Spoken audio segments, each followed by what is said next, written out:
Courtallam main மற்றும் பழைய குற்றாலத்தில் குளிக்க தடை விதிக்கப்பட்டுள்ள நிலையில் 5 அருவியில் மற்றும் சுற்றுலா பயணிகள் குளிக்க அனுமதிக்கப்பட்டுள்ளது. கூடுதல் விவரங்களை செய்தியாளர் தங்கம் வழங்க கேட்கலாம். தங்கம் வணக்கம், விவரங்களை பதிவு பண்ணலாம். தங்கம் வணக்கம். அதாவது தென்காசி மாவட்டம் மேற்கு தொடர்ச்சி மலைப்பகுதிகளில் தற்போது தென்மேற்கு பருவமழையால் தீவிரமடைந்து காணப்படும் நிலையில் குற்றால அருவியில் நீர்வரத்து தொடர்ந்து அதிகரித்து காணப்பட்டது.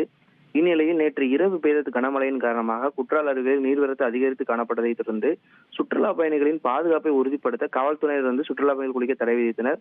இந்நிலையில் இன்று ஞாயிற்றுக்கிழமை விடுமுறை தினம் என்பதால் சுற்றுலா பயணிகள் வருகை காலை முதல் குற்றால அருவியில் அதிகரித்து காணப்படுகிறது. இந்நிலையில் தற்போது மெயின் அருவியில் தற்போது சுற்றுலா பயணிகள் குளிக்க போலீசார் தடை விதித்துள்ளனர். இதே போல தற்போது பழைய குற்றால அருவியிலும் தடை விதித்த நிலையில் இன்னும் சில மணி நேரத்தில் குளிக்க அனுமதிக்கப்படும் என எதிர்பார்க்கப்படுகிறது. மேலும் தற்போது 5 அருவியில் மட்டும் சுற்றுலா பயணிகள் தற்போது குளிக்க அனுமதிக்கப்படுவதால் அங்கு அதிக அளவு சுற்றுலா பயணிகள் வந்து செல்கின்றனர். குறிப்பாக சுற்றுலா பயணிகள் அதிகம் வந்து செல்லும் மெயின் அருவியில் குளிக்க தடை விதிக்கப்பட்ட நிலையில் இன்று அதிகமாக வரும் சுற்றுலா பயணிகள் அருவி பகுதியில் கல்யாணம் இல்ல, நான் பிசினஸ் ஸ்டார்ட் பண்ண போறேன். எப்படி? பாஸ் வாலா பி தி பாஸ் என்று புகைப்படம் மற்றும் செல்ஃபி எடுத்து செல்கின்றனர். மேலும் தற்போது சுற்றுலா பயணிகளின் பாதுகாப்பை உறுதிப்படுத்தும் விதமாக அருவி பகுதியில் கூடுதல் காவல்துறையினர் பாதுகாப்பு பணியில் ஈடுபட்டு வருகின்றனர்.